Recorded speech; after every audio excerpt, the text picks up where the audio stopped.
स्वागत है आप सभी का हमारे इस चैनल पर। देखिए, हमने जो एसएससी जीडी की जो श्रृंखला स्टार्ट किया है प्रैक्टिस सेट का, जो प्रीवियस ईयर के जितने भी क्वेश्चन पेपर हैं जीएस का हमने लगभग 5 सेट करा दिए हैं। तो आज उसका 6वां सेट है, तो आज उसी का हम 6वां सेट कराएंगे। और जो क्वेश्चन पूछा हुआ है इसको इससे पढ़ने के बाद आपको ये कॉन्फिडेंस बढ़ जाएगा कि हाँ क्वेश्चन ऐसा आता है, तो आपको उसी लेवल का पढ़ाई करना चाहिए, ये नहीं कि वो हवाबाजी करना है इसमें। और हमारे टीम के जो हमेशा हमारे साथ लगे रहते हैं, मनीष वर्मा, उनका एसएससी जीडी में इस बार निकल भी गया है, तो अपने इससे वो भी कॉन्फिडेंस बढ़ा हुआ है कि मतलब कि ऐसे ही क्वेश्चन आते हैं। तो आप लोग भी जुड़े रहिए तो आपको भी पता चल जाएगा। अब यूपी पुलिस इस सब का एग्जाम आएगा तो उसमें भी इसी प्रकार से जीएस आते हैं। तो आप लोग बहुत से लोग का वीडियो नहीं देख रहे हैं, तो इसका पीछे का कारण है कि अब इंडिया में जानते हैं कि शुरू हो गया है महा त्यौहार जिसे कहते हैं आईपीएल। तो बहुत से बच्चे उसी में, होता यही है कि जैसे कि फार्म आएगा तो भरने के लिए भरेंगे 20 लाख 22 लाख, और उनमें से तैयारी करने वाले मुश्किल से जो होते हैं, जैसे 15,000 वैकेंसी आई तो मुश्किल से तैयारी करने वाले 50,000 ही है। तो 22 लाख फार्म देख कर डर ना जाया करे, बस कंपटीशन अगर है तो 50,000 लोगों के ही बीच में, बाकी 21-21.5 लाख तो हवाबाजी करने के लिए आते हैं। बस लड़ाई कितने में होती है 50,000 वालों के बीच में, बाकी और सब तो बस मज़ा लेने वाले होते हैं। तो चलिए, अच्छा उसी का जो वीडियो में जो लोग कमेंट किए हैं उनका हम जवाब दे देते हैं। कि अनिल पाल ने कमेंट किया कि सर मेरा 19 सही है। तो अनिल पाल ने कह रहा था कि सर अभी तक का वीडियो बनाए नहीं, तो बहुत बढ़िया। उसने अगर 19 क्वेश्चन जिसके सही है तो इसका मतलब जीएस में बहुत अच्छे उसके मार्क्स हैं। फिर नितिन पाल का कहना है कि मेरा 18 सही है, तो बहुत अच्छा। अगर 15 से प्लस हैं तो बहुत बढ़िया है। फिर उसके बाद अवेंजर्स टीचर का 17 सही है। फिर रेशमा द्विवेदी का 15 सही है। मंजू वर्मा का 14 सही है। तो इस प्रकार से सभी लोगों को सही है। बहुत लोग कमेंट अब अपना जवाब नहीं दे रहे हैं, वो लगता है कि अब थक गए बेचारे तैयारी करते करते। चलिए हम आज का क्वेश्चन स्टार्ट करते हैं। आज का देखिए पहला क्वेश्चन है कि मनुष्यों में ऑक्सीजन परिवहन के लिए उत्तरदायी है। मनुष्य के शरीर में ऑक्सीजन जो हम लोग लेते हैं, जो हमारे लंग्स में जाता है, तो पूरे शरीर में उसके लिए कौन फैलाता है, उसको कौन फैलाता है, लेके जाता है। तो लसिका, हीमोग्लोबिन, बलगम, बलगम मतलब म्यूकस, जो कभी कभी सुबह सुबह लिक्विड निकलता है उसे कहते हैं बलगम, या मेलेनिन, मेलेनिन। तो इसका सही आंसर कौन है? इसका सही ऑप्शन है हीमोग्लोबिन। जानते हैं कि हमारे ब्लड में क्या मिलता है? हमारे ब्लड में मिलता है हीमोग्लोबिन।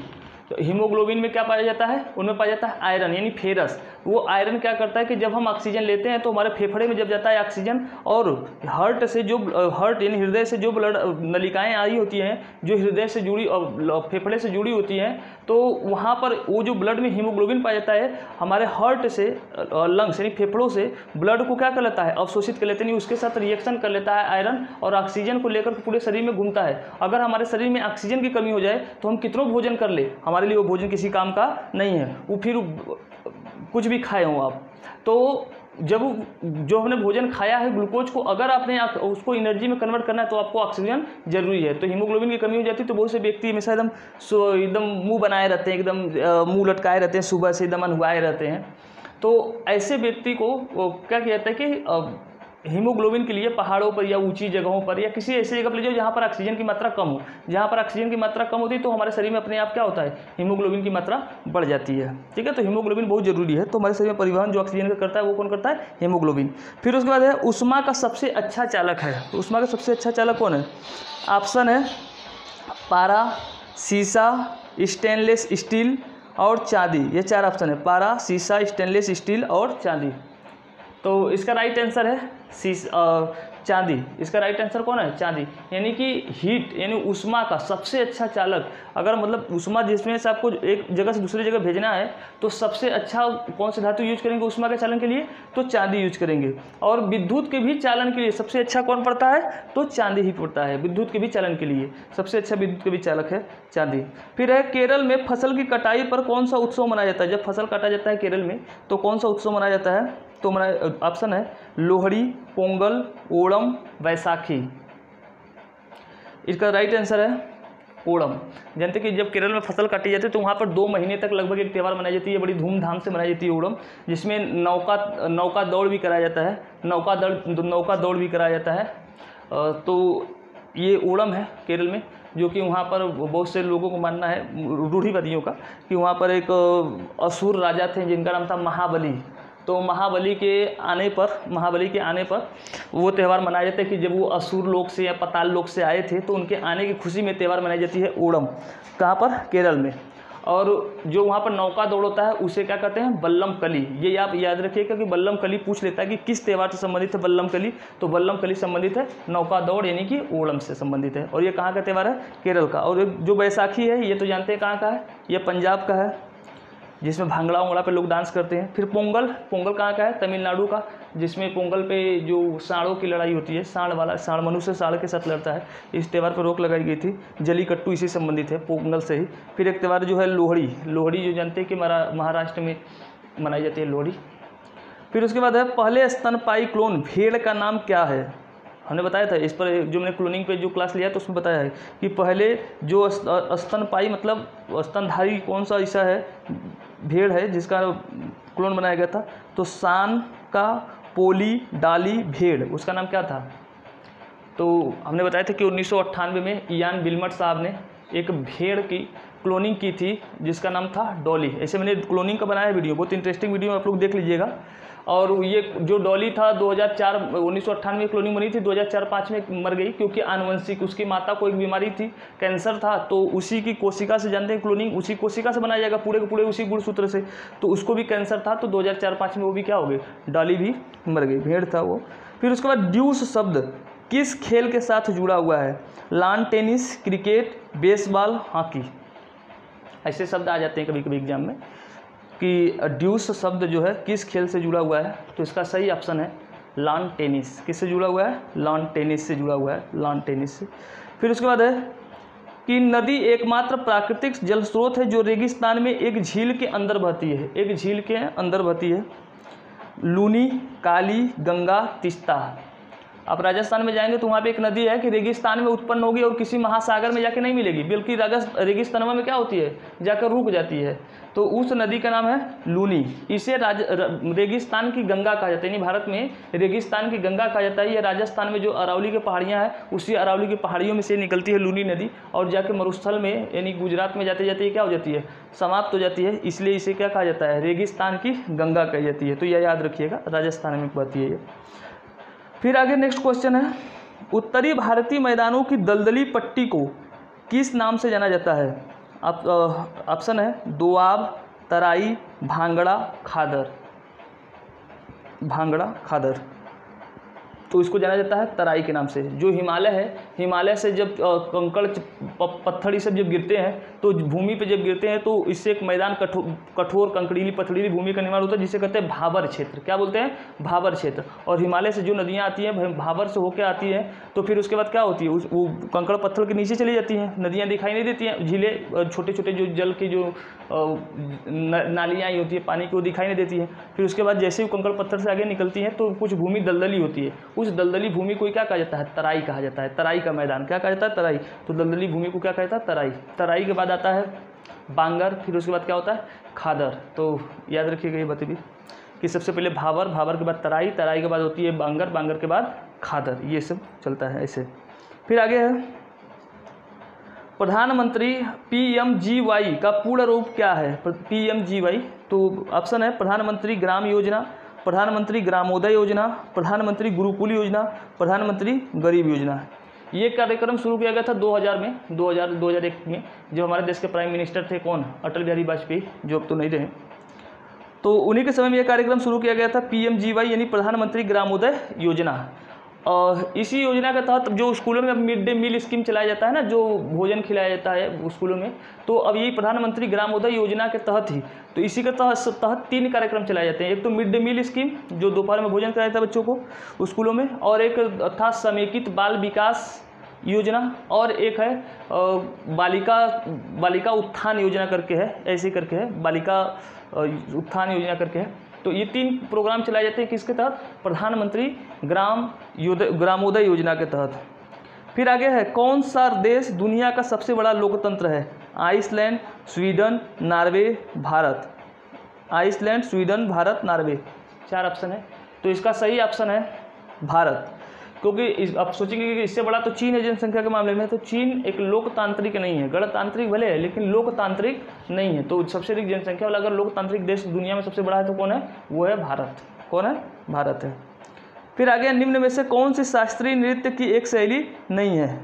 मतलब भारत में जानते हैं कि 8 शास्त्रीय नृत्य हैं, उनमें से अगर आपको 8 पता है तो ये इसमें से आप सही आंसर लगा लेंगे। कौन शास्त्रीय नृत्य नहीं है?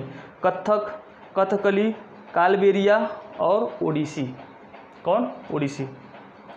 तो जानते हैं कथक तो उत्तर प्रदेश का शास्त्रीय नृत्य है, और कथकली ये केरल की शास्त्रीय नृत्य है, ओडिसी ये उड़ीसा के शास्त्रीय नृत्य है, असम के सत्रिया है, तमिलनाडु का भरतनाट्यम है, कुचिपुड़ी आंध्र प्रदेश का है, मणिपुरी है। तो 8 हो गए, और इसमें बचा कालबेलिया। तो कालबेलिया जो है ये राजस्थान में वहाँ के सपेरों द्वारा किया जाने वाला डांस है, सपेरे जो नाचते हैं ना वो वाले, तो कालबेलिया राजस्थान में सपेरों के द्वारा डांस किया जाने वाला कालबेलिया।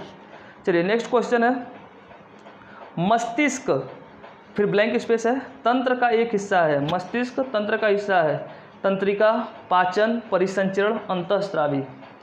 तो कौन सही ऑप्शन है? तो इसका सही ऑप्शन है तंत्रिका। जो हमारे शरीर में मस्तिष्क का जो भाग है वो कौन है? तंत्रिका कोशिका जो है मस्तिष्क का भाग है। हमारे शरीर जो होता है न्यूरॉन से मिलकर बना है।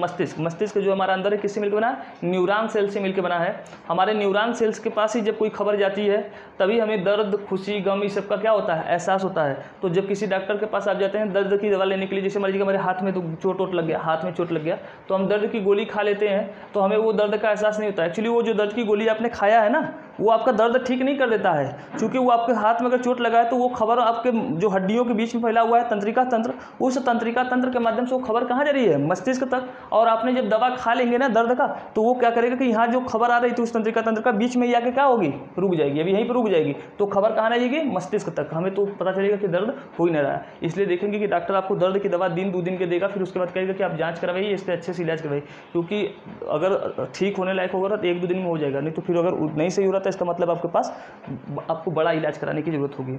फिर आगे है, युद्ध के दौरान वीरता के विशिष्ट कार्य प्रदर्शित करने के लिए दिया जाने वाला सर्वोच्च सैन्य सम्मान कौन सा है? यानी युद्ध के दौरान। तो महावीर चक्र, दूसरा है परमवीर चक्र, तीसरा है शौर्य चक्र और चौथा है सेना मेडल। तो इसका राइट आंसर है परमवीर चक्र। कौन सही है? परमवीर चक्र, ये सबसे बड़ा है। फिर उसके बाद इससे जो छोटा है वो कौन है? महावीर चक्र। तो इससे छोटा है महावीर चक्र।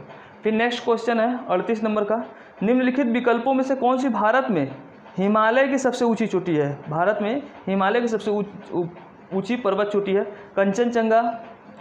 Kanchenjunga, Namcha Barwa, mount Everest, Nanda Devi. सही आंसर दीजिएगा। बहुत लोग इसका आंसर दे रहे होंगे एवरेस्ट, तो गलत है एवरेस्ट। इसका राइट आंसर क्या है?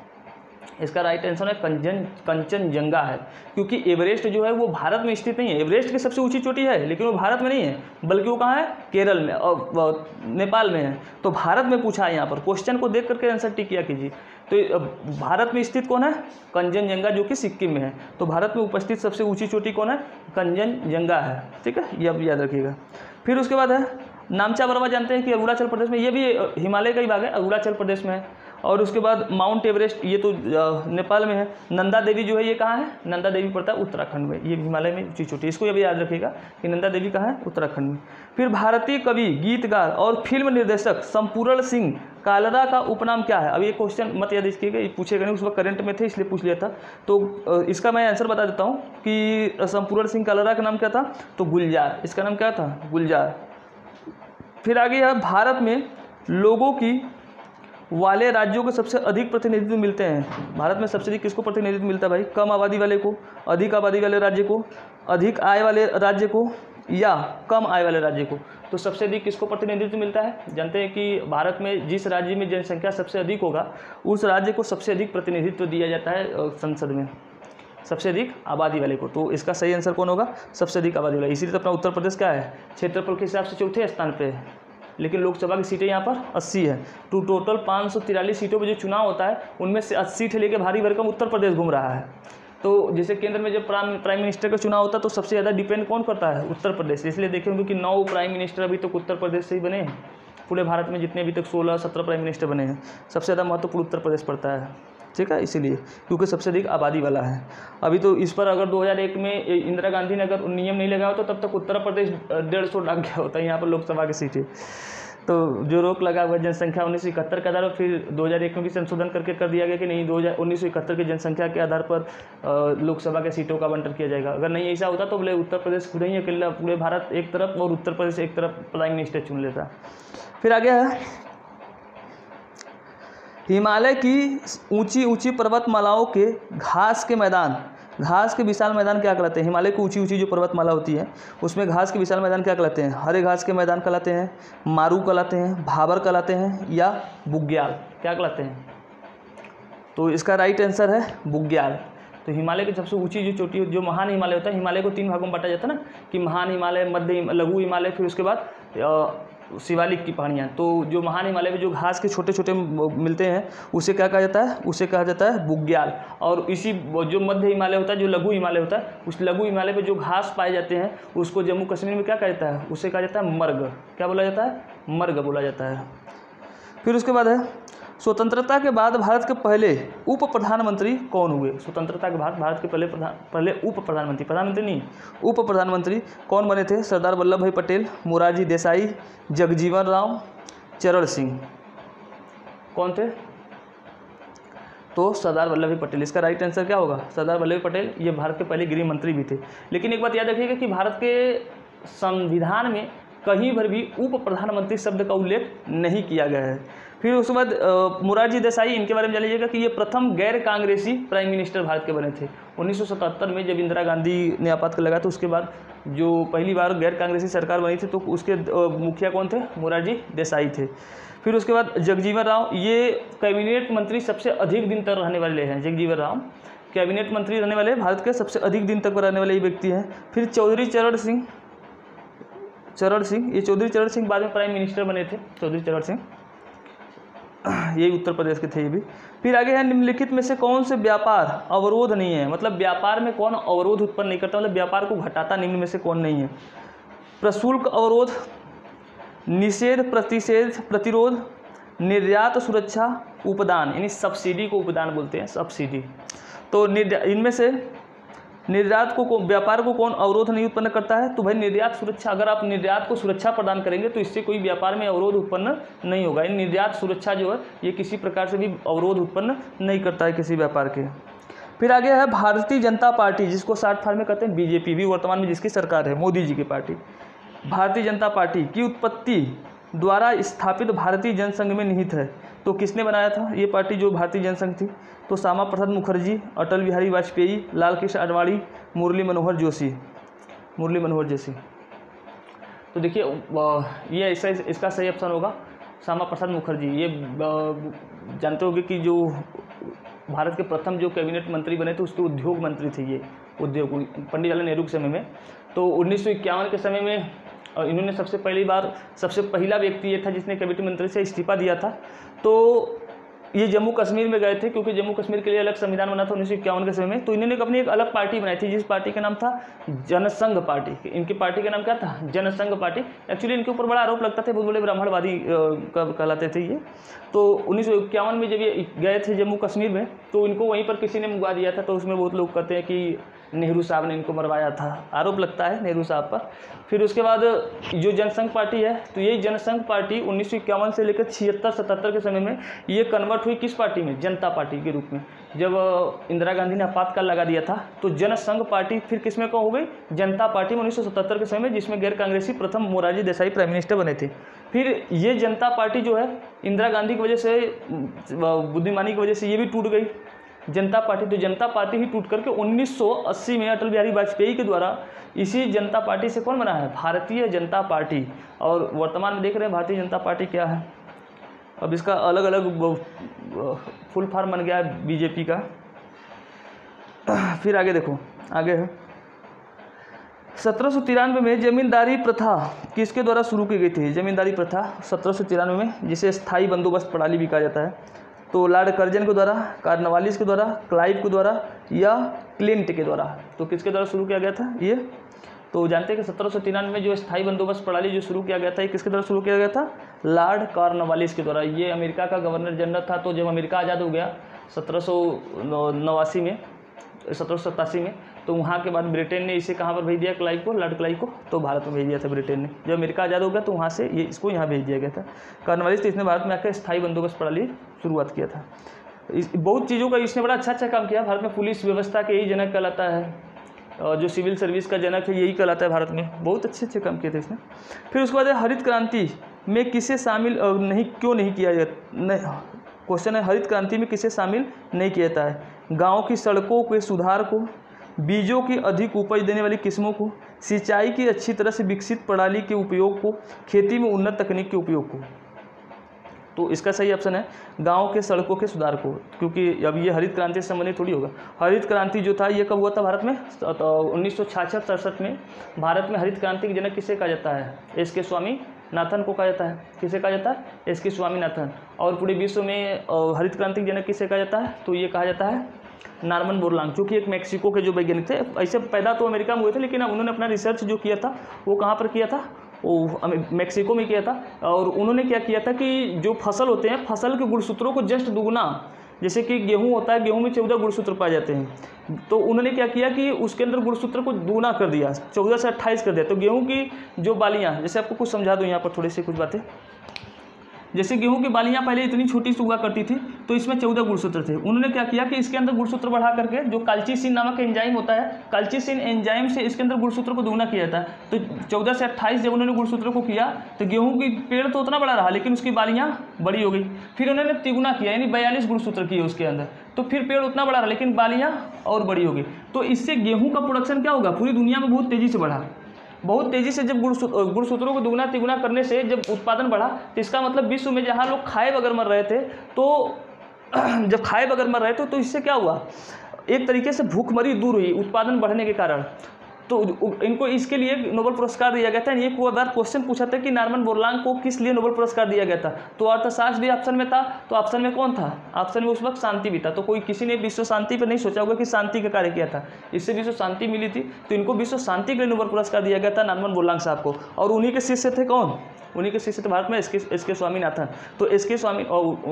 स्वामीनाथन उन्हीं के शिष्य, इसलिए भारत में आकर उन्होंने भी यही काम किया, इसलिए भारत में भी उत्पादन बहुत तेज़ी से बढ़ा था।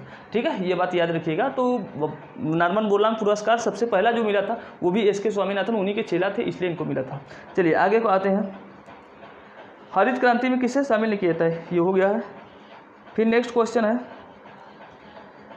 साई-खोम मीराबाई को 2018 के लिए पद्मश्री से सम्मानित किया गया था। अब देखिए ये क्वेश्चन इंपॉर्टेंट नहीं है, लेकिन क्वेश्चन पूछा है कि साई-खोम मीराबाई 2018 के लिए पद्मश्री से सम्मानित किया गया था। ये किस क्षेत्र से संबंधित थी, तो एथलेटिक्स है, क्रिकेट है, कुश्ती है, भारोत्तोलन है। मीराबाई चानू जो है ये किससे संबंधित है, मीराबाई चानू भारोत्तोलन से। किससे संबंधित है मीराबाई चानू, तो इसका राइट आंसर है भारोत्तोलन। चलिए नेक्स्ट क्वेश्चन है, इसे अब ये जरूरी नहीं है, अब ये महत्वपूर्ण, लेकिन हाँ याद है कि मीराबाई चानू किस खोजते समझिए, भारोत्तोलन मतलब वेट लिफ्टिंग जिसे कहते हैं। फिर गरबा एक लोक नृत्य है जिसकी उत्पत्ति हुई थी, कहाँ पर उत्पन्न हुई थी भाई गरबा, महाराष्ट्र, बिहार, राजस्थान, गुजरात। गरबा जिसमें डांडिया वांडिया खेलते हैं, तो कहाँ से संबंधित है ये, गुजरात में। गरबा कहाँ का लोक नृत्य है भाई, गुजरात में, जहाँ पर लोग डांडिया खेलते हैं, जाकर लोग उछलते कूदते हैं, पुरुष महिलाएं डंडा लेके मारते हैं, मारते क्या मतलब खेलते हैं, उछल कूद के नाचते हैं, वो वाला गाना। फिर आगे है, वह एकमात्र पाकिस्तानी नागरिक कौन है जिसे भारत रत्न से सम्मानित किया गया है, इमरान खान, नवाज शरीफ, बेनज़ीर भुट्टो, खान अब्दुल गफ्फार खान। तो इसका राइट आंसर है खान अब्दुल गफ्फार खान। इन्हें सीमांत गांधी के नाम से भी जाना जाता है। इन्हें किस नाम से जाना जाता है, सीमांत गांधी के नाम से भी जाना जाता है। खान अब्दुल गफ्फार खान ये बहुत बढ़िया नेता थे, बहुत अच्छे नेता थे। फिर आगे है, कोशिका का पावर हाउस कहा जाता है। किसे कोशिका को पावर हाउस कहते हैं भाई, नाभिक को, कोशिका झिल्ली को, माइटोकॉन्ड्रिया को, गाल्जी काय, गाल्जी निकाय नहीं बल्कि गाल्जी काय होता है, तो गाल्जी काय को। इनमें से किसे कहा जाता है भाई कोशिका का पावर हाउस, तो आप लोग जानते होंगे माइटोकॉन्ड्रिया को। माइटोकॉन्ड्रिया का कहा जाता है, उसे कहा जाता है कोशिका का पावर हाउस। ये माइटोकॉन्ड्रिया जो पाई जाती है केवल यूकैरियोटिक कोशिकाओं में ही पाई जाती है। जानते हैं कि जो ऑक्सीजन होता है और ग्लूकोज होता है, ये जो ऊर्जा की उत्पत्ति करते हैं किसी कोशिका के माइटोकॉन्ड्रिया में जाने के बाद ही जहाँ पर ऑक्सीजन और ग्लूकोज एक दूसरे के साथ मिल करके किस में कन्वर्ट होते हैं, एटीपी में। जो एटीपी को क्या कहा जाता है, इसे कोशिका का सिक्का भी कहा जाता है। उस रूप में ऊर्जा संचित होती है, एटीपी के रूप में ऊर्जा संचित होती है। जहाँ पर ऊर्जा उत्पन्न होती है, ऊर्जा का जहाँ निर्माण होता है वो माइटोकॉन्ड्रिया ही होता है, इसलिए इसे ऊर्जा घर कहा जाता है या पावर हाउस कहा जाता है किसी कोशिका का। ये चीज़ें आप लोग याद रखिएगा। तो जिन लोगों ने वीडियो को पूरा देखा होगा उन सभी को धन्यवाद और गुड नाइट, बाय।